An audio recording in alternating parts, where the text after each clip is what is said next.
शांति। अॼु मावाक्य आहिनि ब्रह्मा बाप जी हिकु शुभ आशा। 8-10-1981 जा मावाक्य आहिनि। विजय रतन ब्रह्मण कुलभूषण ॿारनि जे प्रति ब्रह्मा बाप जा बाप दादा जा अॼु बाप दादा विजय रतन खे अॼु भगत माण्हू विजयदशमी मल्हाइनि था न। विजयदशमी मल्हाइनि न सभु।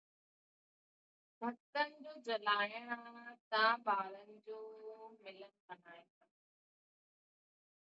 भगत माण्हू रावण खे जलाईंदा आहिनि। असां छा कंदा आहियूं विजयदशमी मल्हाइण मतलब बाबा सां मिलन, मतलब माया ते विजय प्राप्त करे वठंदासीं त सदा बाप सां मिलन मल्हाईंदासीं न। जलाइण खां पोइ मिलण थींदो आहे न। भक्ति मार्ग में भी रावण खे जलाइण खां पोइ अर्थात विजय प्राप्त करण खां पोइ कहिड़ो मिलन ॾेखारींदा आहिनि। भक्ति जी ॻाल्हियुनि खे सुठी तरह सां ॼाणंदा आहियो न। मतलब अगर तव्हां भक्ति जो कोई कथा कोई कहानी अगर आहे भी त हुनजो यथार्थ अर्थ ज्ञान मार्ग जे हिसाब सां छा आहे। जे कई ॻाल्हि त बाबा असांखे ॿुधाईंदा आहिनि कि रावण सीता खे चिराई मतलब परमात्मा राम जी असां सीता आहियूं, उन्हनि खे रावण चुराए वठंदो है न। पोइ परमात्मा राम जी याद सां असां सभु सीता आहियूं रावण जी कैद सां छुटी करे पोइ मिलन मल्हाईंदा आहियूं। ते भक्ति मार्ग जी ॻाल्हियुनि खे सुठी तरह सां ॼाणंदा आहियो न। अगर तव्हां ॿुधी आहे रामायण भागवतियूं गीतायूं शिव पुराण केॾा सारा ग्रंथ शास्त्र आहिनि। मतलब बाबा जो हाणे प्रैक्टिकल में जो कर्म करायो अथई असां सां। बाबा उन ॾींहुं चई न हर आत्मा जी अलग अलग कहानी है ना। कई बार पूछते हैं ना बाबा मथे वेही छा कंदा आहिनि। हर आत्मा जी अलग अलग कहानी है।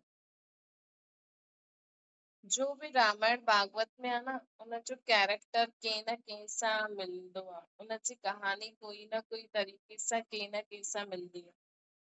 त हर हिक जी अलग अलग कहानी। सोचो केतिरा ब्राह्मण परिवार में केतिरी आत्माएं हूंदियूं त हर हिक जी अलग अलग कहानी। और भक्ति मार्ग में पोइ हर हिक जी कहानी केॾी ढेर इकट्ठा करे ग्रंथ शास्त्र ठाता अथई। मतलब उहो ई अटे में नमक विझल थोरो बहुत सच आहे। त भक्ति जी ॻाल्हियुनि खे सुठी तरह सां ॼाणंदा आहियो न। रावण समाप्त थियण खां पोइ कहिड़ी स्टेज अची वेंदी आहे। हुनजी निशानी छा आहे भरत मिलाप। ये ब्रदरहुड जी स्थिति आहे जो ॾेखारींदी न भरत सां मिलिया। ये ब्रदरहुड जी स्थिति आहे। भाई भाई जी दृष्टि जी निशानी आहे। सेवा ऐं स्नेह स्नेह जी निशानी दीपमाला ॾेखारींदी। ॾिसो दिवाली भी मल्हाईंदा आहिनि ऐं भाई दूज भी मल्हाईंदा आहिनि। त रावण मरियो हाणे भरत मिलाप थियो ऐं पोइ उहे ईंदा आहिनि त दिया भी जलाईंदा आहिनि। त भरत मिलाप मतलब ब्रदरहुड जी निशानी। भाई भाई जी दृष्टि जी निशानी। सेवा ऐं स्नेह स्नेह जी निशानी दीपमाला ॾेखारी आहे भक्ति मार्ग। सेवा जी सफलता जो आधार छा आहे ब्रदरहुड। त हिते बि जॾहिं असांजी आत्मा रावण सां मुक्त थी वेंदी आहे त स्नेह सेवा संपन्न भाई भाई जी दृष्टि रखी हर हिकु आत्मा स्नेह आत्मिक स्नेह ऐं भाई भाई जी दृष्टि सां सेवा कंदा आहिनि। त मतलब वो जो आत्मा भाई भाई जो स्नेह हूंदो आहे न उहो थींदी आहे स्नेह जी निशानी दीपावली जे रूप में मल्हाइण। लिखा है ना, दियो दिए सां जलाईंदा आहिनि। आप दिया दिए सां जलाईंदा आहिनि त केतिरा दिया सुठा लॻंदा आहिनि। त दीपमाला थी वेंदी आहे। ते बि जॾहिं असां भाई भाई जी स्मृति में रहंदा आहियूं त हर आत्मा केॾी सुठी लॻंदी आहे। स्नेह हूंदो न, त स्नेह जी निशानी दीपमाला आहे। ऐं पोइ जो सेवा कंदा आहिनि, भाई भाई जी दृष्टि रखी सेवा कंदा आहिनि त उहो ब्रदरहुड जी निशानी आहे। इन जे बिना दीपमाला न मनाए सघंदा, है ना। इन जे बिना दीपमाला न मनाए सघंदा। दीपमाला जे सिवाय रास तिलक न ॾेई सघंदासीं, है ना। जेसि ताईं स्नेह न हुजे, भाई भाई जी दृष्टि न हुजे, त स्नेह ऐं सेवा बि न थी सघे। अगरि हिक ॿिए खे दैहिक रूप में ॾिसंदा त सेवा न करे सघंदा। अगरि आत्मिक दृष्टि रहंदी त सेवा बि करे सघंदा और स्नेह बि रहंदो, है ना। त दीपमाला जे सिवाय रास तिलक न मिलंदो। जेसि ताईं आत्मा भाई भाई जी दृष्टि न रखंदा तेसि ताईं रास तिलक न मिलंदो। त अॼु जो यादगार विजयदशमी मल्हाईंदा आहिनि। इन जो आधार पहिरियों अष्टमी मल्हाईंदा आहिनि। पहिरियों अष्टमी थींदी आहे, बिना अष्टमी जे विजय न आहे। त केसि ताईं पहुचाए अष्टमी मल्हाई। अष्टमी मतलब मुख्य अठ शक्तियूं। त जेसि ताईं असांजी आत्मा सर्वशक्ति मास्टर सर्वशक्तिवान न ठहींदी, है ना। त अष्टमी अष्ट स्वरूप अष्ट शक्ति स्वरूप अहिड़ा नव दुर्गा ठहिया आहियो। दुर्गा अर्थात दुर्गुण समाप्त करे सदगुण संपन्न। त अष्ट शक्ति ऐं हिकु शक्तिवान। बाबा चवनि था अष्टमी मल्हायो, सभिनि नौ दुर्गा ठहियो, अष्ट शक्ति ऐं हिकु शक्तिवान। मतलब शिव जी असां परफेक्ट शक्ति ठहिया आहिनि। नौ दुर्गा स्वरूप ठहिया आहियो, मतलब सब प्रकार जा दुर्गुण समाप्त सर्व गुण संपन्न थी विया आहियो। सर्व शक्तिवान बाप सां गॾु अष्ट शक्ति स्वरूप। तॾहिं चईंदा आहिनि न शिव शक्ति, मतलब शिव बाबा खे असां यादि करूं ऐं असां मास्टर सर्व शक्तिवान ठही वञूं। त इहा अष्टमी मल्हाए छॾियो था। सर्व शक्तिवान बाप सां गॾु अष्ट शक्ति स्वरूप ठहिण मतलब अष्टमी मल्हाइण। ऐं नवमी मल्हाइण मतलब नौ दुर्गा मतलब दुर्गा अर्थात दुर्गुण समाप्त करे सर्वगुण संपन्न ठहियो। जॾहिं तव्हां मास्टर सर्व शक्तिवान ठही वेंदव, जॾहिं तव्हां सर्वगुण संपन्न ठही वेंदव, तॾहिं सम्झो असां अष्टमी बि मल्हाई नवमी बि मल्हाई। तेसि ताईं दशहरो मल्हाए न सघंदा।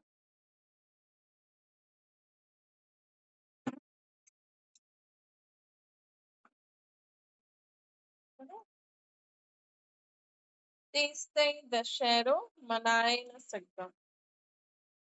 ऐं जॾहिं मास्टर सर्वशक्तिवान ठही वेंदव, सर्वगुण संपन्न ठही वेंदव, तॾहिं सम्झो कि असां दशहरो मल्हायो।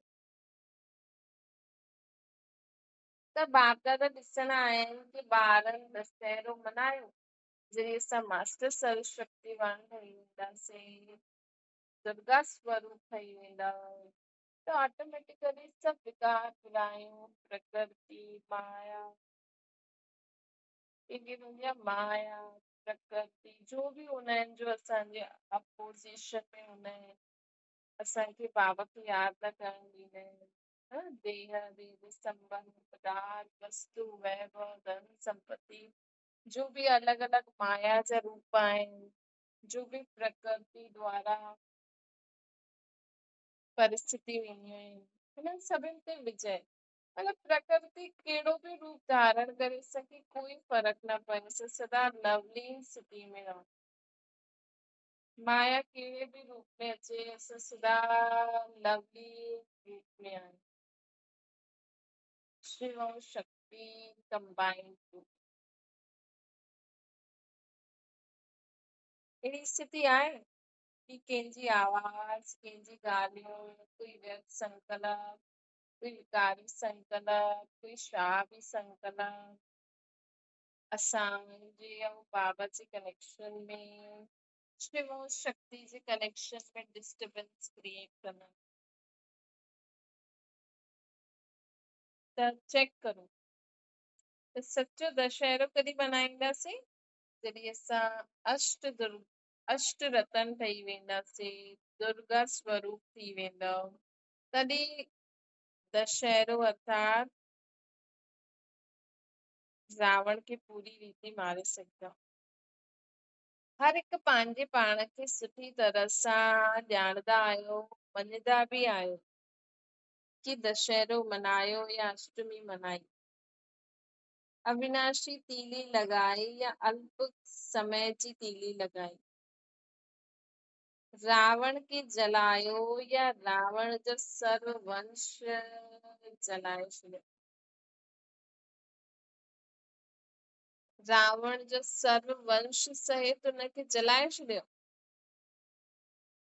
कोई बि रावण जो अंश हाणे स्वप्न में बि न अचिणो खपे,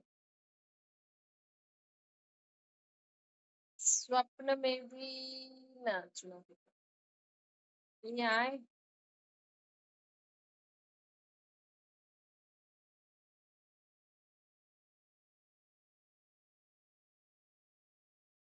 रावण खे समाप्त कयो या रावण जे राज्य खे ही समाप्त करे छॾियो। रावण खे समाप्त कयो आहे या रावण जे राज्य खे ही समाप्त कयो। चेक करो न, रावण खे समाप्त कयो या रावण जे राज्य खे ही समाप्त कयो। अॼु वतन में ब्रह्मा बाप जी रोहरयान हले पई, के समय क्लास जे समय बाप दादा बि ॿारनि जी रोहरयान ॿुधंदा आहिनि। सभी मेजॉरिटी ॿार खे जॾहिं इहो प्रश्न पुछबो आहे कि दशहरो मनायो, त ना त न त ना में हथ उठाईंदा आहिनि, न हा में हथ उठाईंदा आहिनि। न त ना में हथ उठाईंदा आहिनि, न त हा में हथ उठाईंदा आहिनि। अगरि लिखंदा बि आहिनि त जवाब ॾियण में बि ॾाढा चतुर आहिनि, कूड़ बि न ॻाल्हाईंदा आहिनि, लेकिन स्पष्ट बि न लिखंदा आहिनि। त बाबा खे ॿुधाइबो कि तव्हां अष्टमी मनाए छॾी, नवमी मनाए छॾी, दशहरो मनायो कि अञा बाक़ी आहे। बाबा खे अॼु सुठी रीति सां ॿुधाइजो, सची सची ॿुधाए छॾिजो। न त अगरि तव्हां चेक नथा करे सघो त बाबा खे ई चओ कि बाबा असां चेक नथा करे सघूं। अष्टमी मल्हाइण मतिलबु तव्हां में 8 मुख्य शक्तियूं जो आहिनि, उन्हनि खे तव्हां जीवन में सही रीति कार्य में जॾहिं खपे उहो यूज़ करे सघंदा आहियो। सहन शक्ति, समाइण जी शक्ति, सहयोग ॾियण जी शक्ति, सामनो करण जी शक्ति, परखण जी शक्ति, निर्णय करण जी शक्ति, विस्तार के सार में परिवर्तन करण जी शक्ति, समेटण जी शक्ति, सभु शक्तियुनि खे तव्हां कार्य में लॻाए सघंदा आहियो। हिकु हिकु चेक कजो, हर हिकु ॻाल्हि सहन करे सघंदा आहियो। सहन करणु मतिलबु कोई तव्हांखे गारियूं बि ॾे त बि तव्हांखे जीअं त लॻनि ई नथियूं, ॿियो ई तव्हां हुननि जे लाइ शुभ भावना शुभकामना करो, है न। ईअं समाए वठंदा आहियो कंहिंजी बि ॻाल्हियुनि खे, कंहिंजे बि दुख खे अंदर समाए वठंदा आहियो। बाबा उन ॾींहुं ॿुधाई न, समाइण मतलब गणेश जो पेट, मतलब निंदा स्तुति मान अपमान जय पराजय सब कुछ ॿुधदे हुए सभिनि जी ॻाल्हियुनि खे समाईंदा वञो। जीअं मां हूंदी आहे न, मां में समाइण जी शक्ति हूंदी आहे। मां खे अगरि ॿार कुझु बि चए न त मां झटि समाए वठंदी आहे, ॿार सां दुश्मनी न रखंदी आहे।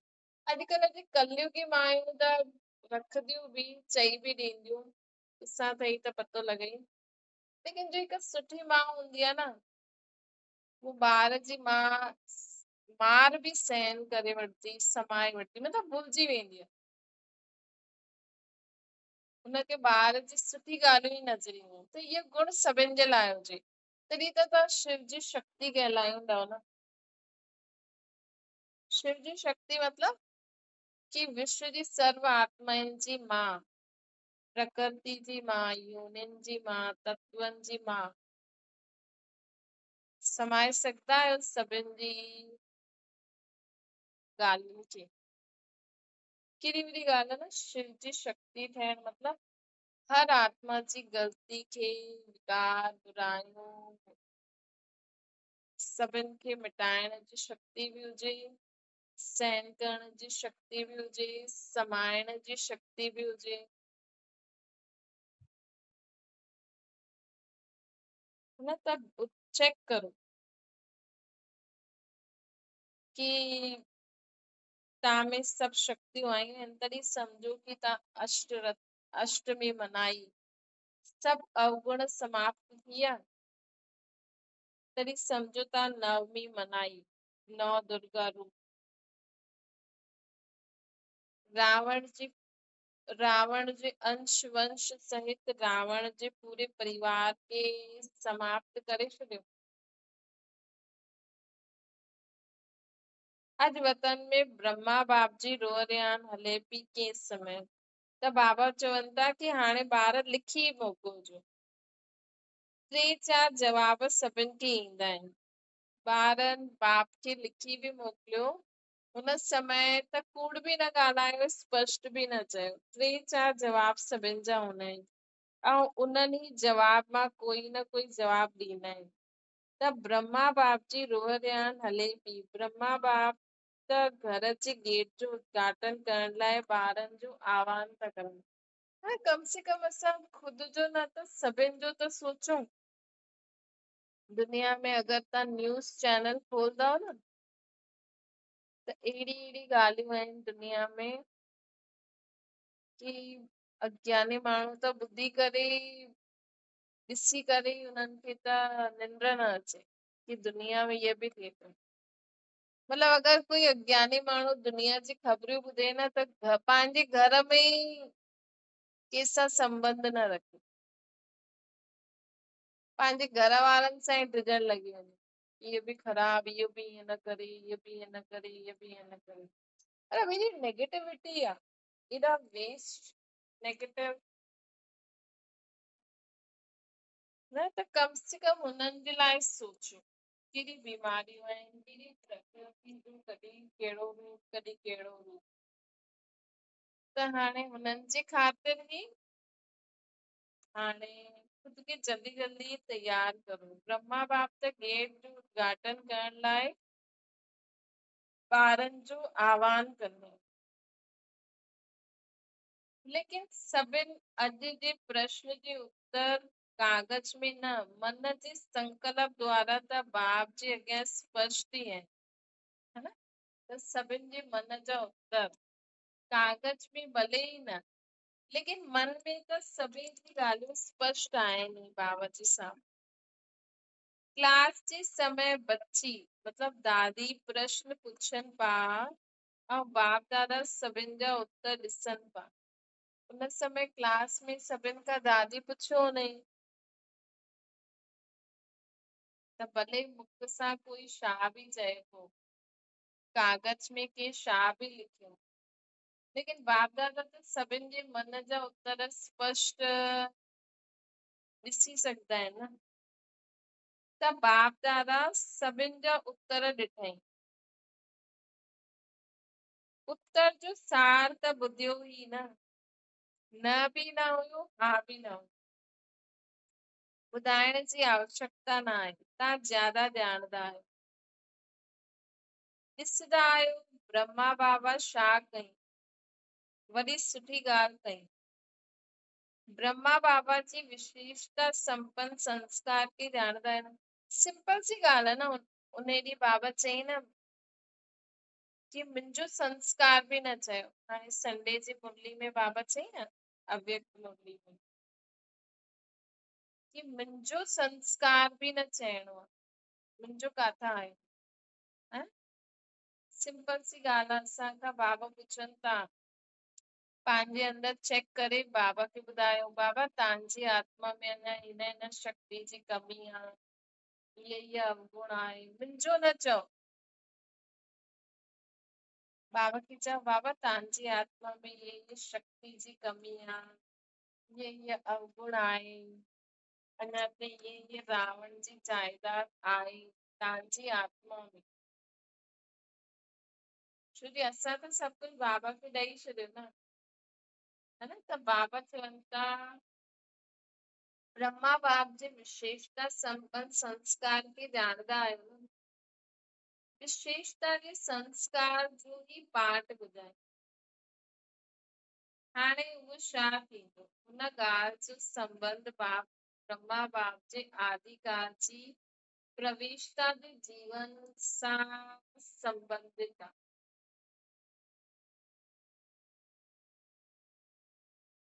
जॾहिं रिज़ल्ट ॾिठी त हिकु सेकेंड जे लाइ ब्रह्मा बाबा ॾाढा सोच में पहुची विया ऐं चई, अॼु हिकु ॻाल्हि असांजी पूर्ण करणी पवंदी।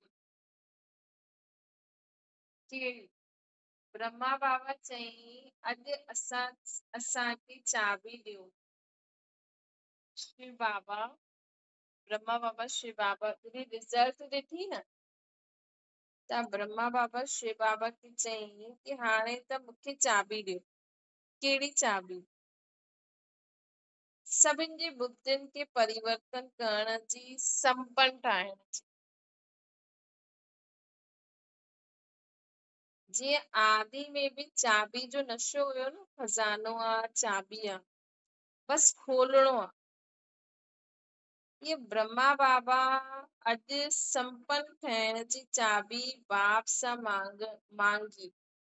मतलब ब्रह्मा बाबा जॾहिं रिज़ल्ट ॾिठई, दुनिया जी हालतूं ॾिठई, ऐं असां ब्राह्मण परिवार वारे ॿारनि जी रिज़ल्ट ॾिठई, त ब्रह्मा बाबा सोचनि पिया कि हाणे शिव बाबा खां चाबी मंगाए करे वठी करे हाणे सभिनि जी बुद्धियुनि खे परिवर्तन करे सभिनि खे संपन्न ठाहे परमधाम में वठी डालऊं, बस वर्क शुरू थी वेंदो। करण में त बाबा करे सघंदा आहिनि, लेकिन कई बार उलहना ॾींदा न, असांखे त संदेश न मिलियो, असांखे त पुरुषारत करण जो समय न मिलियो, असांखे त इहो पतो ई न हुयो। है न, शिव बाबा जे अॻियां त सभी चेक करो, तव्हां कॾहिं बाबा खे कोई उलहना ॾींदा छा न?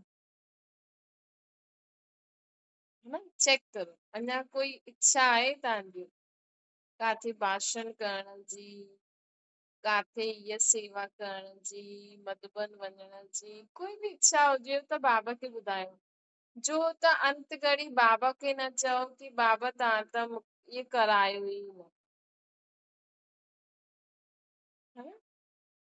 सभु छो जी ॾिसो, अगरि असां ब्राह्मण परिवार जी अञा ताईं आशायूं हूंदियूं, अगरि कई ॿार सोचदा असां त मधुबन कॾहिं विया ई न, अरे हेॾो समय आहे, तव्हांखे वञिणो आहे त वञो न, तव्हांजे कारण विनाश रुकल आहे, एॾो समय त थी वियो, तव्हांखे अगरि कोई पुरुषारत करणो आहे त करो, तव्हांखे कोई सेवा करणी आहे त करो, श्री सोचो अगर ब्राह्मण परिवार में कोई आत्माएं वञा तई कोई इच्छा रखी वेंदियूं बाबा खे उल्हाना ॾींदी रहंदियूं अज्ञानी माण्हू त उल्हाना ॾींदा कि असांखे संदेश न मिलियो हीअं न थियो बाबा खे त हर हिक खे उत्तर ॾियणो पवंदो न न त हाणे असांखे कोई इच्छा न हुजणी खपे हाणे जेतिरो थी सघे जो तव्हांजे संपर्क में अचे थो हुनखे आत्मा परमात्मा जे परिचय ॾियो बस अगर हू ॿुधण जो इंटरेस्टेड आहे त अॻियां वधो न त बस ताकि अंत में कोई आत्मा बाबा खे उल्हाना न ॾे त ब्रह्मा बाबा चवनि पिया शिव बाबा खे हाणे चाबी ॾियो मां सभिनि जे बुद्धियुनि खे परिवर्तन करे संपन्न ठाहियो जीअं आदि में बाबा खे चाबी जो नशो हुयो न ईअं ब्रह्मा बाबा अॼु संपन्न ठाहिण जी चाबी बाप सां मांगनि पिया हुन समय जे दृश्य खे साकार में अनुभव करण वारा ॼाणी सघंदा आहिनि कि ब्रह्मा बाबा ऐं बाप जी कीअं रूह रियान हलंदी आहे तव्हां बि शिव बाबा सां रूह रियान कंदा आहियो बाप दादा सां त ब्रह्मा बाबा बि शिव बाबा सां रूह रियान कंदा आहिनि हाणे ब्रह्मा बाबा खे चाबी ॾेई सघंदा आहिनि बाबा शिव बाबा चईंदा आहिनि न कि मां हिकु चीज न ॾींदो साक्षात्कार कराइण जी बुद्धियुनि खे परिवर्तन कराइण जी शिव बाबा खे भक्ति मार्ग में कमु ईंदी आहे बाक़ी सॼो ज्ञान बाबा असांखे ॾेई छॾींदा आहिनि हिकु चीज न ॾेई सघंदा आहिनि ब्रह्मा खे बाप करण वारो ॼाणे सघंदा आहिनि ऐं ब्रह्मा खे बाप ना करे सघंदा आहिनि है न ब्रह्मा बाबा त शिव बाबा खे चवनि पिया कि मूंखे ॾियो ॾियो ॾियो त बाबा पुछनि था कि मां ब्रह्मा बाबा खे ना करे सघंदा आहियूं ॿार बि न त ना कंदा आहिनि न त हा कंदा आहिनि जी शिव बाबा ब्रह्मा बाबा खे ना बि न करे सघंदा आहिनि हा बि न करे सघंदा आहिनि ईअं ई ॿार बि शिव बाबा बाप दादा खे ना बि न करे सघंदा आहिनि कि असां अष्टमी न मल्हाई नवमी न मल्हाई दशहरो न मल्हायो हा बि न करे सघंदा आहिनि मतलब पूरी रीति न करे सघंदा आहिनि लेकिन हाणे त करे सघंदा आहियूं न त हाणे असली असली अष्टमी मल्हायो असली दशहरो मल्हायो असली नवमी मल्हायो तॾहिं असली में दीपावली सत्य मल्हाईंदासीं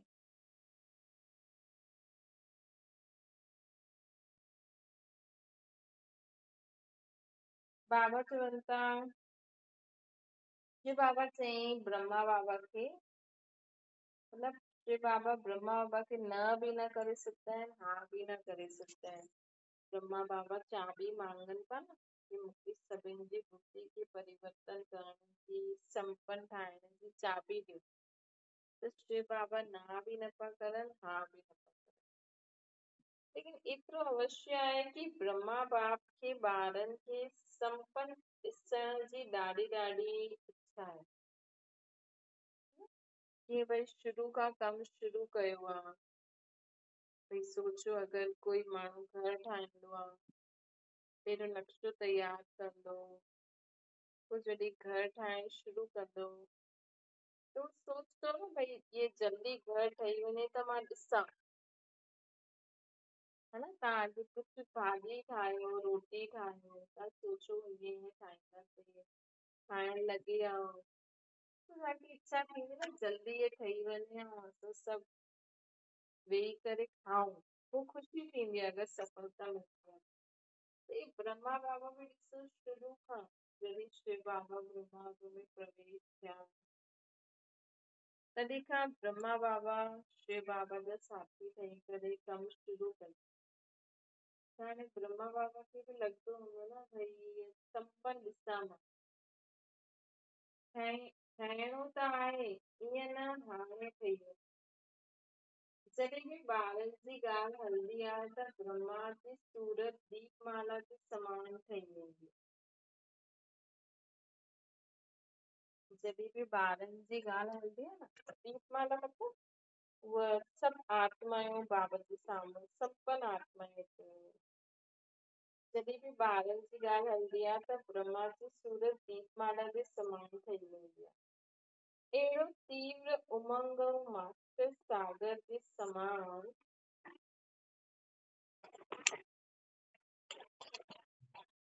ऊची लहर पैदा थींदी आहे, जो हुन उमंग जी ऊची लहरुनि सां सभिनि खे संपन्न ठाहे दीपमाला जॻाए वेंदी आहे। ब्रह्मा बाबा जे साम्हूं अगरि ॿारनि जी ॻाल्हि हलंदी आहे त हर ॿार खे बाबा जे मन में एॾी ऊची लहर वेंदी आहे, एॾो उमंग ईंदो आहे, तीव्र उमंग मास्टर सागर जे समान लहर ईंदी आहे ब्रह्मा बाबा खे कि मां हाणे सभिनि खे संपन्न ठाहे दीपमाला जॻाए। ब्रह्मा खे हिकु बोल जनम सां ई न सुठो लॻंदो आहे, उहो कहिड़ो? पंहिंजे कार्य में बि उहो सुठो न लॻंदो आहे, उहो कहिड़ो आहे? पंहिंजे कार्य में बि उहो सुठो न लॻे, न ॿारनि जे कार्य में कॾहिं करे वठंदा। ब्रह्मा बाबा खे हमेशह लॻंदो आहे कि हाणे कर। ये शब्द सुठो न लॻंदो आहे, जॾहिं असां सोचंदा आहियूं कि हा बाबा करे वठंदासीं। अॼु सुबुह जो बाबा चयो साकार मुरली बाबा खे जेका ॿार हूंदा आहिनि, कई ॿार हूंदा आहिनि न जो बाबा खे चवंदा आहिनि अरे बाबा असां त पास विद ऑनर्स थींदासीं, त थियणो ई आहे, मतलब थियल ई आहे। ब्रह्मा बाबा खे इहो शब्द सुठो न लॻंदो आहे, कॾहिं करे वठंदासीं। ये शब्द सुठो न लॻंदो आहे, हर ॻाल्हि में हाणे कयो ऐं करायो। जो संकल्प आयो हाणे जो तव्हांखे लेकिन ईअं न असांखे फालतू संकल्प अचनि था, कॾहिं कॾहिं हूंदा आहिनि न जबरदस्ती संकल्प, ईअं न भई जो संकल्प जो कर्म करणो आहे, अगरि तव्हां हाणे करे सघंदा आहियो त हाणे ई करे छॾो। हिकु कहावत आहे न, काल करे सो आज करे सो अब, है न, कॾहिं न करणो आहे। ब्रह्मा बाबा खे शब्द ख़ुदि जे लाइ बि न सुठो लॻंदो हुयो, ॿारनि जे लाइ बि न लॻंदो आहे। कई बार ॿार चईंदा आहिनि न कि करे वठंदासीं, त ब्रह्मा बाबा चईंदा आहिनि हर ॻाल्हि में हाणे कयो करायो। सेवा जा प्लान में ॾिसो, स्व जे परिवर्तन में ॾिसो, हाणे अचो, हाणे करो। ट्रेन जो टाइम थोड़ो आहे त बि अचो, ट्रेन लेट थी वेंदी। हिकु बार का हिकु इंसिडेंट बि आहे न कि ब्रह्मा बाबा मम्मा खे चई हलवो ठाहे ऐं गाॾी निकिरण वारी, मम्मा आराम सां बाबा जी यादि में हलवो ठाहिनि था, लेकिन हलवो ठही बि वियो ऐं पहुची बि वियो। त ब्रह्मा बाबा चवनि था कि सेवा जो प्लान ॾिसो, स्व जो परिवर्तन ॾिसो, हाणे करो, हाणे करो। अगरि ट्रेन जो टाइम बि थी वेंदो न त बि अगरि सोचो कि न हाणे करूं त ट्रेन बि लेट थी वेंदी, है न। लेकिन एतिरो असांखे बाबा जे मथां निश्चय हुजे, एतिरो सेवा में मग्न हूंदासीं त हुन में बि कल्याण थी वेंदो। त छा संस्कार रहियो, हाणे जो रहियो, कॾहिं न लेकिन हाणे, है न। ॾिसो साकार में जॾहिं बाप दादा हुया त हुन समय त मतलब भॻवान डायरेक्ट माण्हुनि खे चवनि था, कराइनि था, त ट्रेन छा कुझु बि लेट थी सघंदो आहे।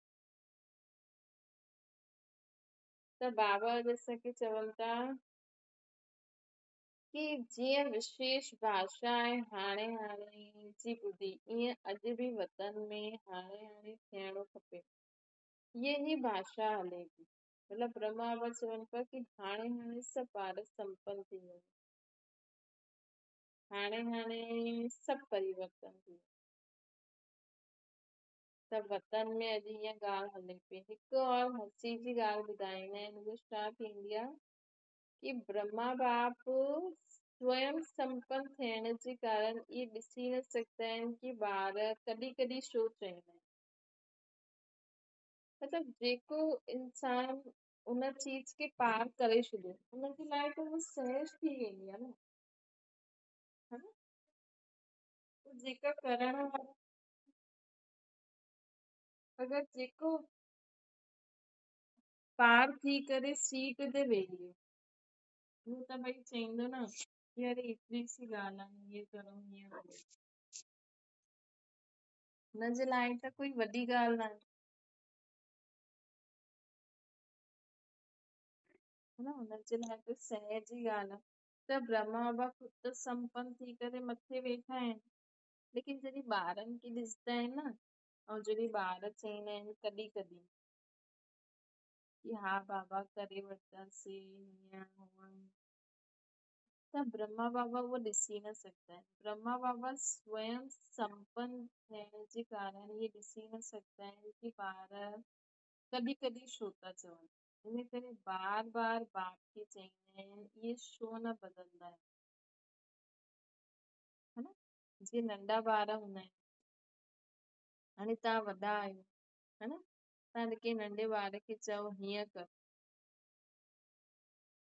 त हू करे ई न पाईंदो, कंदो ई न आहे, ॾाढी ॻाल्हियूं ठाहींदो आहे हीअं हीअं।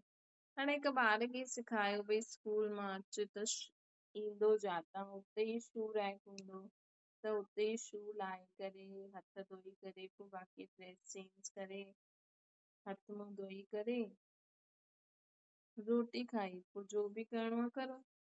केॾी सिंपल सी ॻाल्हि आहे, है न? कई ॿार त हिनखे मञी वठंदा ऐं कई न मञंदा, कई ॾाढा बहाना ठाहींदा।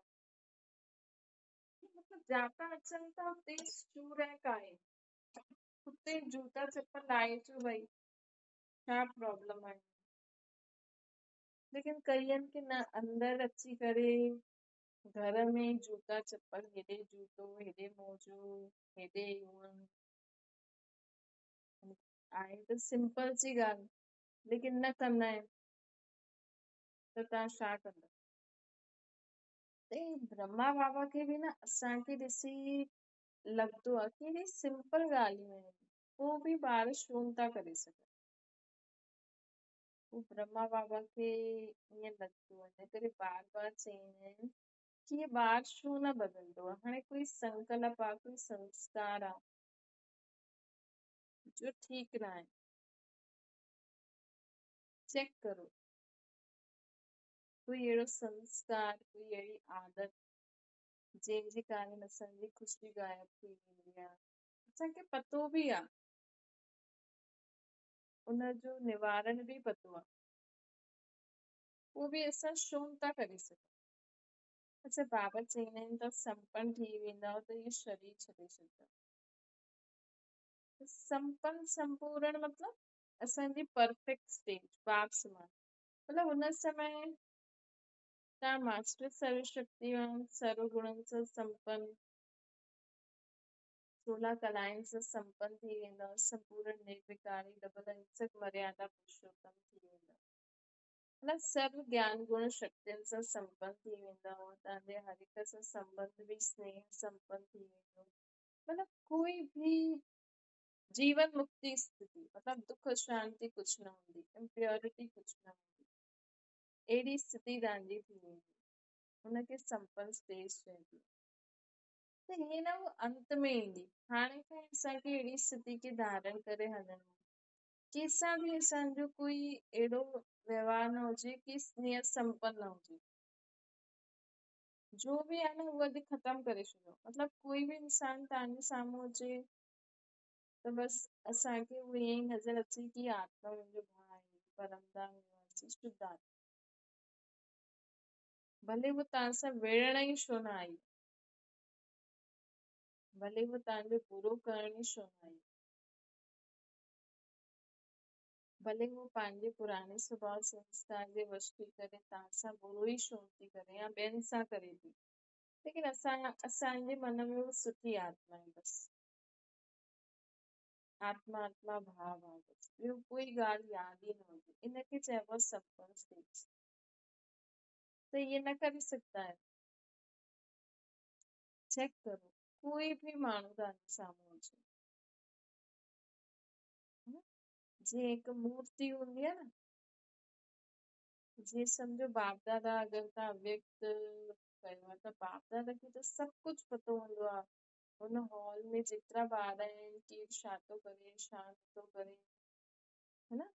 अगरि तव्हांजी कंहिंसां एंटी आहे, सम्झो उहो बि अगरि बाप दादा जे साम्हूं वञे त बाप दादा हुनखे कहिड़ी नज़र सां ॾिसंदा? प्यार सां हुनखे टोली ॾींदा न। अच्छा चलो बाप दादा, अगरि तव्हां दादनि सां ई मिलिया आहियो, है न, अगरि तव्हांखे पतो आहे इहा आत्मा सुठी, इनजो स्वभाव संस्कार सुठी न आहे, हीअं आहे, या तव्हांजी टीचर कोई, त बि टीचर दादी जे साम्हूं वेंदा, हाणे त दादियुनि जो पाठ पूरो थी वियो, त बि कीअं प्यार सां मिलंदा आहिनि। दादी खे न पतो आहे कि हुनमें उहा कमज़ोरी आहे, हुननि खे त पतो हूंदो आहे, लेकिन त बि उहे केॾो प्यार सां हुननि सां मिलंदा आहिनि, है न? त ओड़ी स्टेज तव्हांखे धारण करणी, तॾहिं सम्झो असांजी संपन्न स्टेज अची वई, हा? त बाप दादा बि ॾिसंदा आहिनि, ब्रह्मा बाबा सोचंदा आहिनि कि एॾो सहज आहे, सिर्फ़ु असांखे छा करिणो आहे, हर हिक खे शुद्ध आत्मा जे रूप में ॾिसो, हर आत्मा सुठी आहे, हर आत्मा पंहिंजो पाठ थी वञे। अगरि कोई हिन दुनिया में कोई गंदो कमु करण वारो बि अगरि वैसे त पहुची न सघंदो, लेकिन साकार में त सभु पतित आत्मायूं बाप दादा जे साम्हूं वई हूंदियूं न, साकार, है न? अगरि सिंपल सी ॻाल्हि आहे, जॾहिं शिव बाबा हिन धरती ते आया ब्रह्मा बाबा जे शरीर में, त शिव बाबा जे साम्हूं त सभु पतित आत्मायूं हुयूं। कोई हुयो? ब्रह्मा बाबा भी पतित आत्मा हुयूं। जो भी आत्माएं आहियूं सभु पतित हुयूं। सभिनि जी कर्म कहानी बाबा ॼाणे सघंदा हुया, लेकिन सभिनि खे बाबा छा चई? मिठा ॿार, प्यारा ॿार, लाडला ॿार। अगरि त यज्ञ जी हिस्ट्री ॿुधे त यज्ञ में ई ॾाढी सारी आत्माएं हुयूं। शिव बाबा खे न पतो हुयो कि इहे सभु धोखो ॾेई हली वेंदियूं। बैगरी पार्ट में ॾाढी आत्माएं हली वयूं न, त बाबा खे त पहिरियों खां ई पतो हो, त बाबा त पहिरियों ई हुननि खे कढी छॾंदा। लेकिन बाबा खे सभु कुझु पतो हूंदे हुए बि मीठे बच्चे, प्यारे बच्चे, हुननि सां जेतिरो कमु कढाइणो हुयो, जेतिरो वरसो ॾियणो हो, हीअं तव्हां पंहिंजे ॿारनि सां बि रहो।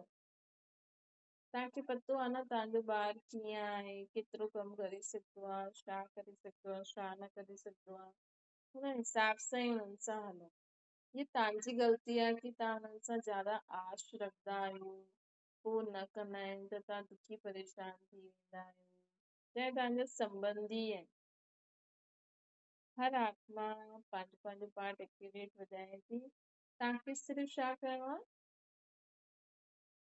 सर्व ज्ञान गुण शक्तियुनि सां संपन्न ठही करे उन्हनि से संबंध संपर्क में स्नेह व्यवहार में तॾहिं सम्झो तव्हां संपन्न आत्मा थी वियो। त ब्रह्मा बाबा बार बार ॾिसनि था कि अरे मुंहिंजा ॿार इहे छो था बदिलनि। अञा ताईं तव्हांखे कंहिंसां ईर्ष्या थींदी आहे, नफ़रत थींदी आहे, घृणा ईंदी आहे, गुस्सो ईंदो आहे, चिड़चिड़ोपन ईंदो आहे, रोइण ईंदो आहे, चेक करो। टेंशन थींदी आहे, उदासी ईंदी आहे, उलझन ईंदी आहे, दिल शिकस्त थींदा आहियो, ये सभु ख़तम थियणो खपे। कोई बि विकारी संकल्प उत्पन्न थींदो आहे त बाबा असांखे चवनि था कि हाणे इहे सभु ख़तम थियणु खपे। कि छोजी ब्रह्मा बाबा ॾिसंदा आहिनि, चईंदा आहिनि अरे मुंहिंजो ॿार उदास छो आहे, अञा ताईं मुंहिंजो ॿार ख़ुशि छो न आहे, मुंहिंजो ॿार हिनखे गुस्सो छो थो अचे, इहे बदिले छो थो, एतिरी सी ॻाल्हि में गुस्सो, ईअं छो न कंदा आहिनि, हाणे ताईं इहे छो चईंदा आहिनि। ब्रह्मा बाबा खे आश्चर्य लॻंदो आहे। ड्रामा जी ॻाल्हि अलॻि रही, मतलब बाबा त चईंदा आहिनि कि ड्रामा में हर हिक जो पार्ट आहे, हर हिक खे थोड़ी ऊच पद पाइणो आहे, उहो त सेकेंडरी ॻाल्हि थी वई, है न। जीअं तव्हां पंहिंजे ॿार खे चओ वरी तूं हेतिरो कमु नथो सम्झी सघें, तूं अचे थो त हुते ई रह, हुते ई जूता लाहे अच न। पर वो न लाहींदा, के ॿार न लाहींदा, वो घर जे अंदर ही हिकु जूतो होॾे, हिकु जूतो होॾे, हिकु मोजो होॾे, हिकु मोजो होॾे, टाई बेल्ट बैग काथे, ड्रेस काथे, है न, थींदो न। त ईअं ई असां बि बाबा जा ॿार आहियूं, त बाबा असांखे बि ॾिसंदा आहिनि कि एतिरी नंढी सी ॻाल्हि बि असां नथा सम्झी सघूं। ड्रामा त आहे, ड्रामा त लास्ट पॉइंट ड्रामा ई आहे न, कि चल ड्रामा में ई आहे, हुनखे ढंग सां जूता लाइनि, ड्रेस उतारनि, चल ठीकु आहे। लेकिन त बि तव्हां त संकल्प त कंदव न कि भई हिन आत्मा खे छा आहे कि ये एतिरो बि नथी सम्झी सघे कि हुते लाहे करे रखी अचो। फालतू त चिल्लाईंदा रहंदा आहिनि, बाप दादा ॾिसो चिल्लाईंदा आहिनि, न चिल्लाईंदा आहिनि न। बाप दादा त बि प्यार सां सम्झाईंदा, त तव्हां बि प्यार सां ई सम्झायो कि बेटा उते ई लाहे अच। रोज़ तव्हांखे प्यार सां ई चइणो, तॾहिं त बाप समान ठहींदासीं न। जीअं बाप दादा खे पतो आहे, लेकिन बाप दादा रोज़ रोज़ असांखे प्यार सां ई सम्झाईंदा आहिनि, कॾहिं चिल्लाईंदा आहिनि, कॾहिं डांटदा आहिनि, कॾहिं मारदा आहिनि। उहो अंत में धर्मराज कंदो, है न। त असांखे बि छा करिणो आहे, बाबा जीअं पंहिंजे ॿारनि खे तव्हांखे रोज़ रोज़ जीअं बाबा असांखे चईंदा आहिनि न, त रोज़ रोज़ पंहिंजे ॿारनि खे बि रोज़ रोज़ चओ प्यार सां। त बाबा चईंदा आहिनि ड्रामा त आहे, लेकिन ये रमणीक हसी जी ॻाल्हि आहे न। ईअं न कि ड्रामा खे न ॼाणंदा आहिनि, लेकिन ॾिसी ॾिसी करे स्नेह जे कारण ब्रह्मा बाबा चईंदा आहिनि कि मुंहिंजा ॿार संपन्न ठही वञनि न। बाबा हसदा आहिनि,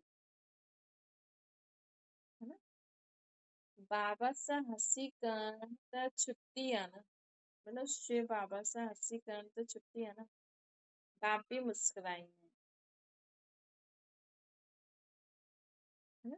त शिव बाबा सां इहे रमणीक ॻाल्हियूं जीअं ब्रह्मा बाबा कंदा आहिनि, ईअं तव्हां बि करे सघंदा आहियो,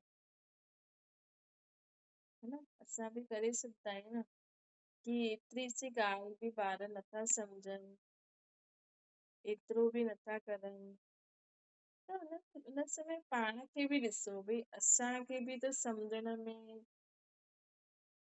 टाइम लॻंदो आहे न, है न। सिंपल सी ॻाल्हि आहे, ॿार खे चऊं शूज़ उते ई लाहे, लेकिन त बि न लाहे थो, त सोचो हुन आत्मा जे अंदर, हुनजे मन जे अंदर, दिमाग़ जे अंदर छा हलंदो हूंदो, है न। अहिड़ी आत्माउनि खे असांखे उहा कहिड़ी शक्ति ॾियणी पवंदी, केतिरो हुनखे स्नेह सां हलाइणो पवंदो। त इहो ई त कंदा आहिनि शिव बाबा, ॿियो छा कंदा आहिनि।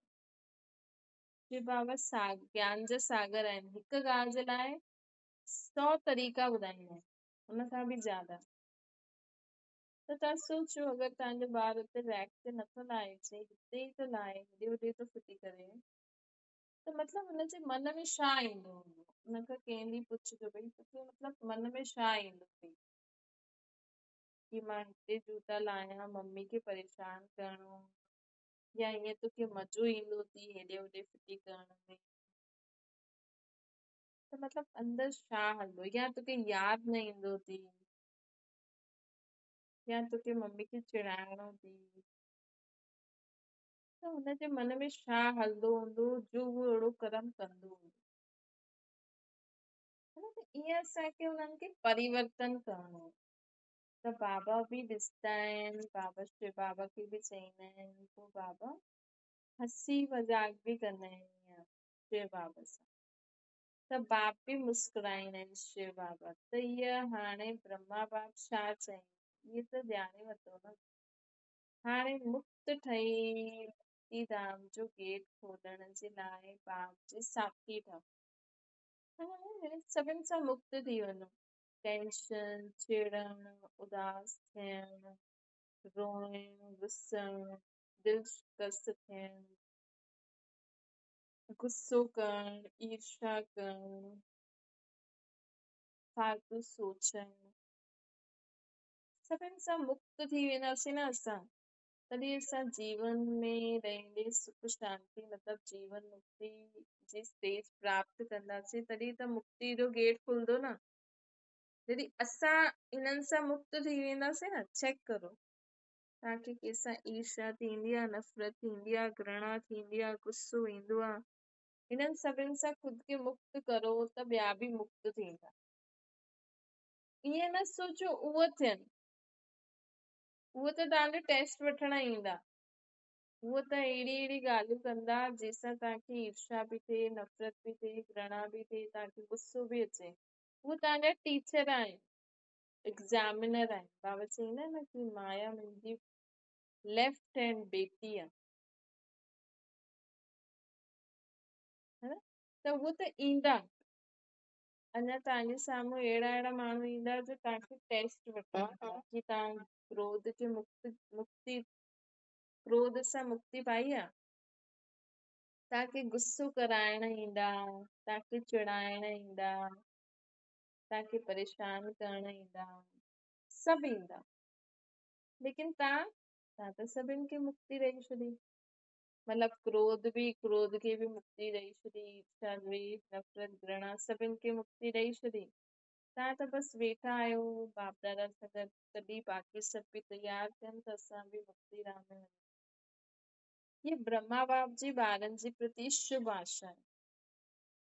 त ब्रह्मा बाबा जी आशा छा आहे असांजे प्रति, कि हाणे ख़ुदि खे रावण जी सभु प्रॉपर्टी सां मुक्त करो। तव्हां मुक्त थींदा त तव्हांजे कनेक्शन में जो आत्मायूं आहिनि उहे सभु मुक्त थी वेंदियूं, उहे मुक्ति धाम में वञण लाइ तयार थी वेंदियूं। पहिरियों इहे दिवाली मल्हायो, बाबा जी शुभ आशा जो दीपक जगायो। त हिन बार दिवाली कहिड़ी मल्हाईंदा? ख़ुदि खे रावण जी सभु प्रॉपर्टी सां न मुक्त करो। कोई तव्हांखे केतिरो बि चिड़ाइण अचे न, तव्हांखे गुस्सो ॾियाराइण अचे, तव्हांखे दिल शिकस्त करण अचे, कहिड़ी बि ॻाल्हि तव्हांखे उदास करण अचे, तव्हांजी ख़ुशी गायब करण अचे, लेकिन तव्हां बिल्कुल बि न थींदो, तव्हां सदा ख़ुशि रहो। त इहा बाबा जी शुभ आशा आहे, ख़ुशि रहो, संतुष्ट रहो, सर्व रावण जी प्रॉपर्टी सां मुक्त रहो, सदा बाप समान रहो, है न? अगर तव्हां साकार बाप दादा खे न ॾिठो आहे त अव्यक्त खे त ॾिठो आहे, अव्यक्त जी मूर्ति कीअं हमेशह ख़ुशि। बाबा जे साम्हूं जो आत्मायूं वेंदियूं हूंदियूं, छा हुननि में कोई कमी न हूंदी हुई, लेकिन अव्यक्त बाबा त सभिनि सां मुस्कुराईंदे हुए मिलंदा हुया। हिन हिक दीपक सां दीपमाला स्वतः ही जगी वेंदी, सम्झो? अच्छा, पोइ भरत मिलाप जो रहस्य पोइ ॿुधाईंदासीं। त हाणे बाबा जी कहिड़ी शुभ आशा जो दीपक जगाईंदा? ख़ुदि खे रावण जी प्रॉपर्टी सां मुक्त करो त दीपमाला स्वतः जगी वेंदी। अच्छा, अहिड़ा बाप दादा जे श्रेष्ठ संकल्प खे साकार में लाइण वारा, अविनाशी दृढ़ संकल्प जी तीली लॻाइण वारा, अविनाशी विजयी ठहण वारा, साकार बाप जे समान सदा हाणे जी भाषा कर्म में लाइण वारा, जो करणो आहे हाणे करो, कॾहिं खे समाप्त करे सभिनि खे साकार बाप जी मूरत सूरत में ॾेखारण वारा, अहिड़ा विजयी रत्ननि खे बाप दादा जो यादि प्यारो नमस्ते। असांजे बि बाप दादा खे यादि प्यार, गुड मॉर्निंग और नमस्ते। बाबा खे यादि करो। बाबा हाणे कुमारियुनि सां ॻाल्हाईंदा। कुमारी त आहे ई उड़तो पंछी, श्री कुमारी अर्थात सदा हरी की। कुमारी अर्थात कोई बोझ नहीं है ना? कुमारी सदा हल्की उंगलियां, कुमारी मतलब कोई बोझ नहीं। सो कुमारन के अगर तव्हां ॾिसंदा न कुमारिन खे माउ बाप जी चिंता न हूंदी। अॼुकल्ह पुटु न हूंदो आहे त अगर पीउ जो बिज़नेस सुठो हुजे त हुनखे कोई चिंता थोड़ी हूंदी आहे। हू पंहिंजो खाईंदी पीअंदी घुमंदी पढ़ंदी नौकरी कंदी बस, है ना। अगर माउ पीउ घर में अगर पैसो न हुजे ऐं वॾी हुजे भाउ भी न हुजे त हुनखे लॻंदो आहे कि मां पंहिंजे माउ पीउ जे लाइ कुझु करां, है ना। त बि लेकिन कई बार कुमारिन जो माण्हू खाईंदा भी न आहिनि त उहो हल्की रही, हुनखे कोई बोझ न आहे। भई छोरे खे त बि लॻंदो आहे वॾो थींदो त लॻंदो कि मूंखे पंहिंजे माउ पीउ खे पालणो आहे। लेकिन कुमारी खे त घर में भी हुनखे ईअं पालन, पोइ शादी खां पोइ भी उहो लॻंदो आहे हुनजो माउ पीउ सोचदो आहे भई पति हिनजो कमाईंदो त ओड़ो घर ढूंढदा आहिनि कि हिनखे पैसे जी कमी न रहे। अॼुकल्ह पहिरियों पैसे खे ॾिसंदा आहिनि, त हुनखे कोई बोझ ई न आहे। लेकिन पोइ शादी खां पोइ हुनखे हेॾे भी निभाइणो पवंदो आहे होॾे भी, पोइ हुनखे हुनजो जीवन ॾाढो कठिन थी वेंदो आहे। काथे त बिल्कुल भी बोझ न। तो शादी खां पोइ पति ससु सहुरो उहो पूरो परिवार जो हिकदमि बोझ अची वेंदो आहे। उहो बोझ भी छा ईंदो आहे, किचन संभालणो पवंदो आहे, घर संभालणो पवंदो आहे। ऐं कुंवारेपन में त हुनखे कोई टेंशन ई न आहे, है ना। त कुमारी जीवन मतलब हल्को जीवन, बोझ न वारो जीवन, हल्की चीज मथे वेंदी आहे न। हिन करे कुमारे अगर कुमारी थोड़ो भी भॻवान खे यादि करे न त जल्दी भॻवान सां बुद्धि जुड़ी वेंदी आहे। सदा मथे वञण वारी मतलब ऊंची स्टेज ते वञण वारी। त ईअं आहियो न, केसि ताईं पहुचिया आहियो। बाबा विशेष कुमारिन सां ॻाल्हाइनि था, लेकिन तव्हां भी केरु आहियो, तव्हां ब्रह्मा कुमारियूं आहियो न। बाबा कॾहिं ईअं थोड़ी चईंदा आहिनि ब्रह्मा अदर कुमारी, त तव्हां भी हाणे कुमारी थी वियो न। भले तव्हां उहा विकार में वञी ॿारनि खे पैदा कयो, लेकिन हाणे अगर तव्हां पवित्र रहंदा आहियो त तव्हां ब्रह्मा कुमारियूं त आहियो, है न, अदर कुमारी थोड़ी आहियो। छा चईंदा आहियो, असां ब्रह्मा कुमारियूं आहियूं न, त खुद खे भी हमेशा ब्रह्मा कुमारी सम्झो।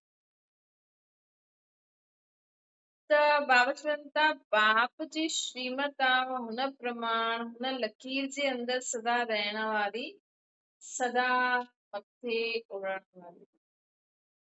त सोचो मां ब्रह्मा कुमारी आहियां, बाप जी श्रीमत आहे जो आहे हुन प्रमाण हुन लकीर जे अंदर सदा रहण वारी, सदा उड़दी रहंदी आहे। त लकीर जे अंदर रहण वारी केरु थी?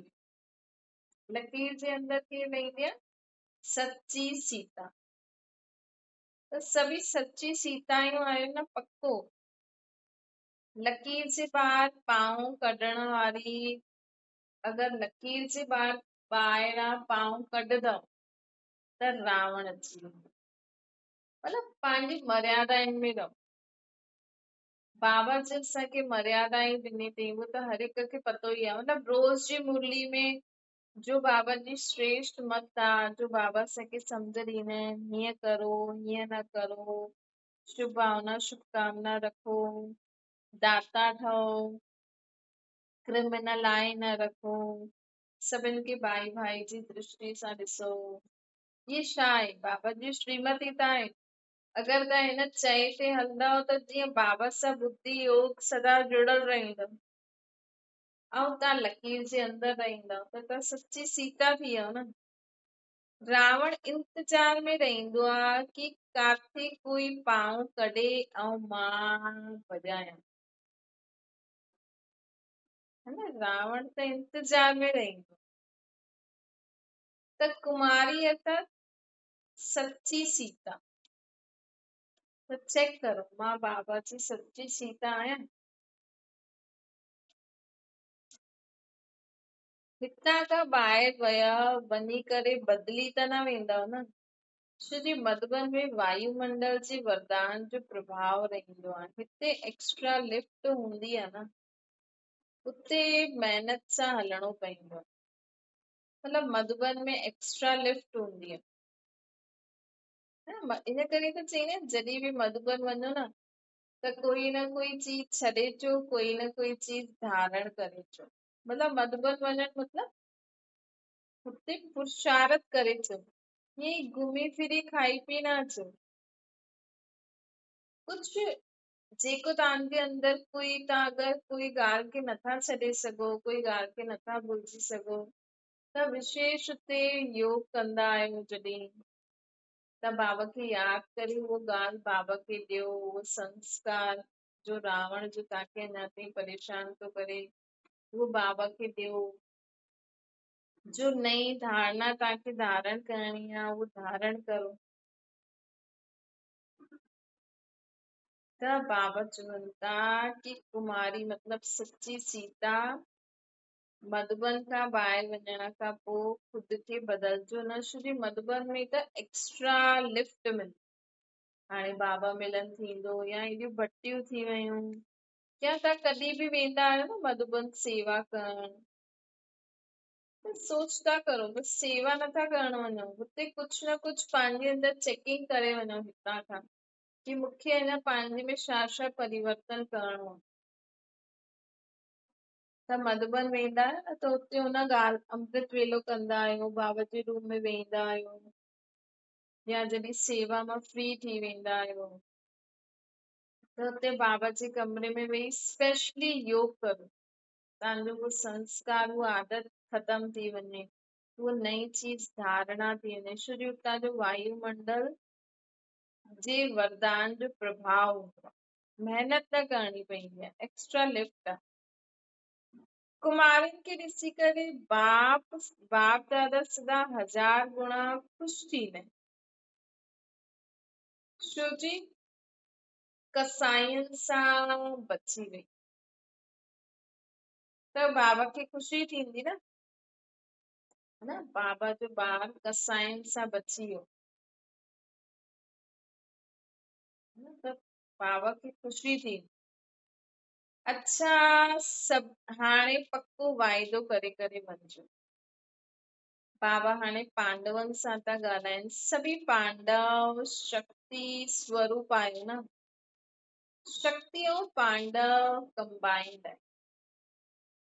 शक्ति ऐं पांडव कंबाइन आहिनि। सर्व शक्तिवान जे अॻियां शक्ति ठही वेंदा आहियो, पाठ वॼाइण जे समय पांडव थी वेंदा आहिनि। मतलब आत्मा शिव जी शक्ति आहे, और जॾहिं पाठ वॼाईंदा आहिनि हिन सृष्टि ते त पुरुष जो चोलो हुजण जे कारण उहे पांडव थी वेंदा आहिनि। सर्व शक्तिवान खे शक्ति ठही करे यादि न कंदव त मज़ो बि न ईंदो। मतलब भले ही पुरुष जो चोलो आहे लेकिन खुद खे आत्मा समझी करे मां शिव जी शक्ति आहे न, जेसि ताईं भाई जेका हूंदा आहिनि यज्ञ में अगरि वो खुद खे पुरुष समझी करे यादि कंदा त मज़ो न ईंदो। हुन भाइनि खे बि खुद खे आत्मा समझी करे शिव खे यादि करणो पवंदो, मतलब शक्ति समझणी पवंदो खुद, तॾहिं मज़ो ईंदो। आत्मा सीता आहे न, शिव राम आहे। त हिन पाठ में बि ॾाढो मज़ो आहे। ये फर्स्ट सभिनि खां वंडरफुल, ये पाठ सभिनि खां वंडरफुल आहे संगम जो। जो पांडव शक्तियूं ठही वेंदा आहिनि ऐं शक्तियूं भाई ठही। तव्हां भाई ठही वेंदा आहियो न, मतलब जॾहिं खुद खे आत्मा सम्झंदा आहियूं असां त आत्मा आत्मा भाई भाई थी वियो। न पुरुष जो चोलो हूंदो आहे माण्हुनि खे त उहो त ऑटोमेटिकली भाई आहिनि, लेकिन वो खुद खे आत्मा शक्ति सम्झंदा आहिनि, शिव जी सीता। ऐं असांजो चोलो स्त्री जो आहे। त असां ख़ुद खे आत्मा भाई सम्झंदा, जॾहिं संबंध संपर्क में ईंदा आहिनि त आत्मा भाई सम्झंदा आहियूं। वैसे असां आत्मा बि शिव जी शक्ति आहिनि, है न। त बाबा जी असांखे चवनि था कि पांडव शक्तियूं थी वेंदियूं आहिनि ऐं शक्ति भाई थी वेंदा आहिनि। इन सां सिद्ध थींदो आहे कि देहभान भुलिजे। अगर पुरुष खुद खे शक्ति समझदो त आत्मा समझदो, असां खुद खे आत्मा समझदासीं त भाव थी वियासीं। आत्मा में ॿई संस्कार आहिनि, कॾहिं मेल कॾहिं फीमेल जो पार्ट वॼाईंदा आहिनि। केॾो वंडरफुल आहे अगर असांजी आत्मा शरीर छॾे ऐं मेल जे शरीर में वञे। हिन समय तव्हां फीमेल आहियो, तव्हांजो शरीर फीमेल आहे, त तव्हांजी सोच उहे ई हलंदी आहे। असांजी आत्मा जॾहिं मेल जे शरीर में वेंदी त असांजी सोच बि बदिली वेंदी। मतलब आत्मा उहो ई आहे, लेकिन मेल जे शरीर में अचण खां पोइ हुनजो पार्ट चेंज थी वेंदो, है न। संगम ते मज़ो आ, आशिक ठही माशूक खे यादि कनि। और संगम ते हिकु ई साजन आहे, असां सभु आत्मी सजन। शक्ति ठही करे सर्वशक्तिवान खे यादि कनि, सीता ठही करे हुन सचे राम खे यादि कनि। सची सीता ठही करे राम खे यादि करो। बाबा हाणे माताउनि सां ॻाल्हाईंदा। शक्ति सेना सदा शस्त्रधारी आहियो न। शक्ति जो श्रृंगार आहे शस्त्र। हाणे बाबा माताउनि सां ॻाल्हाइनि था। शिव जी शक्ति त असां माता थी वियासीं न। बाबा चवनि था शक्ति सेना सदा शस्त्रधारी, शक्ति जो श्रृंगार या शस्त्र। त सदा शस्त्रधारी आहियो। कहिड़ा शस्त्र आहिनि असां वटि? ज्ञान गुण शक्तियुनि जा अस्त्र शस्त्र अथव न, जो देवियुनि खे अलॻि अलॻि शस्त्र ॾेखारींदा आहिनि। हर शस्त्र जो अर्थ आहे त तव्हांजी आत्मा सर्व ज्ञान गुण शक्तियुनि सां श्रृंगारजी वई आहे। जो सदा शस्त्रधारी आहिनि उहे सदा महादानी वरदानी आहिनि। जो सदा शस्त्रधारी आहिनि वो सदा महादानी वरदानी है। सब शस्त्र कायम रहना है, कभी कभी न सदा। चेक करो हर शक्ति सदा कायम आहे कि कर्म क्षेत्र में भुलिजी वेंदा है। हर कदम में वरदान ॾींदा वञो। शक्तियुनि जी तपस्या सर्वशक्तिवान खे लाइ।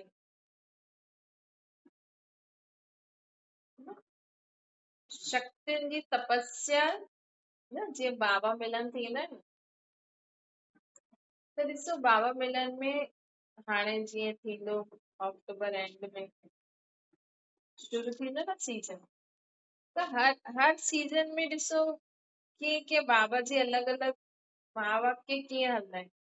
मतलब जेतिरो तव्हां यादि कंदव न उन अनुसार बाबा जी शक्ति इन दुनिया में ईंदी, उन अनुसार ज्ञान तव्हांखे मिलंदो। मतलब ॾिसो हर मुरली में तव्हां ॾिसो था चईंदव कि हा अॼु बाबा मूंखे उत्तर ॾिनई, अॼु बाबा मूंखे उत्तर ॾिनई।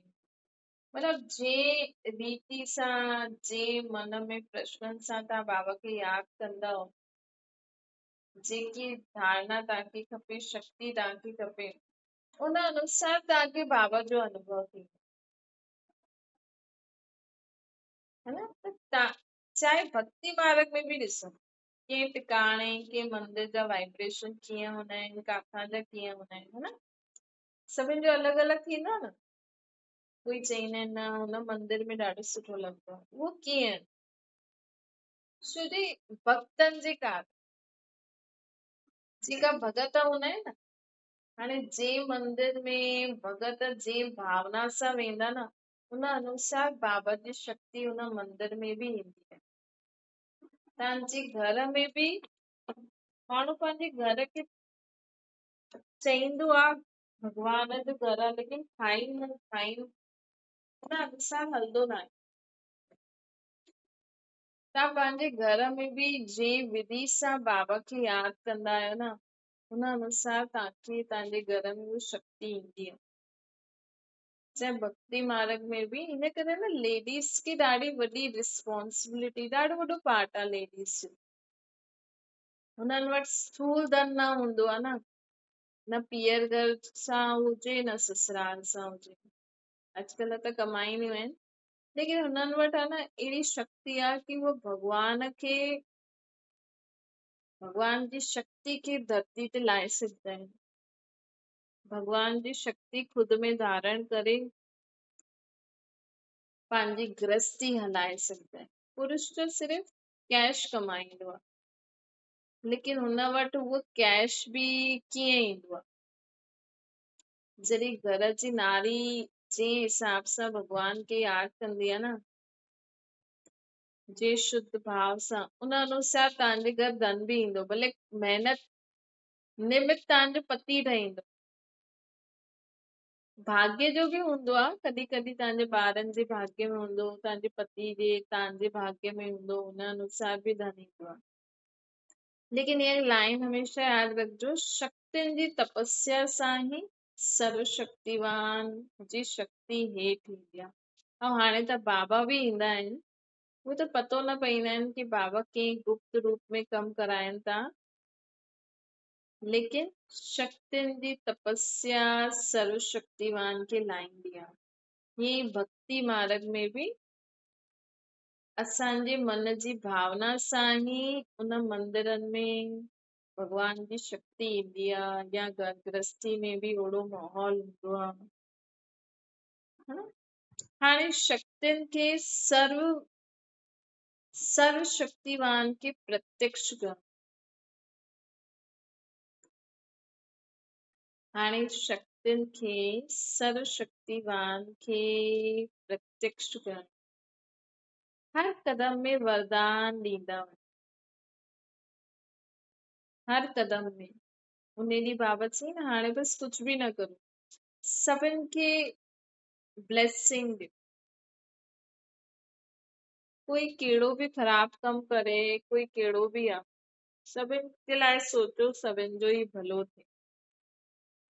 हर कदम में वरदान ॾींदा हलो, शुभ भावना सां सभिनि खे वरदान ॾियणु। पंहिंजी शुभ भावना, वरदान कीअं ॾींदव? शुभ भावना। तव्हांजी भावना सुठी हुजणी खपे हुनजे लाइ। तव्हांजे मन में इहे न हुजणो खपे कि त आहे ई अहिड़ो, इहे त कॾहिं सुधरंदो ई न। तव्हां सोचो सभिनि जो ई भलो थिए, एतिरो सोचण में छा आहे? बाबा चवनि था सभिनि खे वरदान ॾियो, त इहे हिनजे वैसे बि सोचो त था कि त आहे ई अहिड़ो, सुधरंदो ई न। हिनजे बदिले इहे सोचो कि हिनजो बि भलो थिए, इहे बि सुधरी वञे, है न? अंदर भावना बि सुठी हुजणी खपे, हीअं न सिर्फ़ मुंहं सां ई चवनि था। मन भावना बि सुठी हुजणी खपे कि हाणे इहे सुधरी वञे। त हर कदम में वरदान ॾींदा वञो, शुभ भावना सां सभिनि खे वरदान ॾियणो। सुख जे सागर जा ॿार सदा सुख स्वरूप आहियो न? सुख स्वरूप आहियो या अञा कोई दुख आहे? चेक करो। त अॼु चेक कजो, मां सची सीता आहियां? मां सदा सभिनि जे लाइ शुभ सोचदी आहियां? इहो वरदान। सदा सुखी रहंदी आहियां? सदा मिलन मेले जी ख़ुशी में झूलदी रहंदी आहियां? खाईंदे पींदे हलदे अशोक अर्थात संकल्प मात्र में भी शोक व दुख जी लहर। सत्य अशोक मतलब सुख शांति खुशी जी दुनिया है। त बाबा चवनि था हलदे फिरदे खाईंदे पींदे अशोक अर्थात संकल्प मात्र में भी शोक व दुख जी लहर न हुजे। संकल्प मात्र स्वप्न में भी ना हुजे, मतलब दुख शांति जी अपवित्रता जी अविद्या। जो जी जाति पवित्रता है उते ही तो सुख शांति है ना। तो अशोक अर्थात संकल्प मात्र भी शोक मतलब दुख जी लहर न हुजे, मतलब सुख हुजे। और सुख काथे हूंदो आहे जाते पवित्रता हूंदी आहे। सदा सुख स्वरूप दुख के तलाक ॾियण वारो, है ना, दुख के तलाक ॾियण वारो। सदा अशोक स्थिति में रहो। छो जी दुख जी दुनिया में अधु कलप रहियो, हाणे त सुख जी बारी आहे न। ऐं असां 21 जन्मनि जो वरसो था वठूं, छो जी सत्युग त्रेता में त सिर्फ़ 20 जन्म हूंदा, 8 ऐं 12। त इहे संगम युग जो जीवन जो वरसो न वठंदव। त हाणे अगरि तव्हां कंहिं ॻाल्हि में दुखी थी वेंदा आहियो, कॾहिं कॾहिं न हिकदम सां असां कोई सीन ॾिसी वठंदा आहियूं, कोई ॻाल्हि ॿुधंदा आहियूं त थोरो हल्कोपन, थोरो भारीपन लॻंदो आहे, थोरी सी उदासी अची वेंदी आहे। त असांखे लॻंदो आहे छा थियो, है न। कॾहिं कोई असां अहिड़ी न्यूज़ ॾिठी ॿुधी त थोरो सो उदासी, त हुन में बि सोचो सभु सुधरी वञे, सभिनि जो हिसाब किताब चुकतो थी वञे, सभु सुखी थी। दुख जी दुनिया में अधु कलप रहियो, हाणे सुख जी बारी आहे। सुख जो सागर मिलियो त दुख काथां जो। सदा सुखी इहे ई वरदान बाप सां सदा जे लाइ मिली वियो न, मिली वियो आहे। चेक करो। अच्छा, ओम शांति। बाबा खे यादि करो।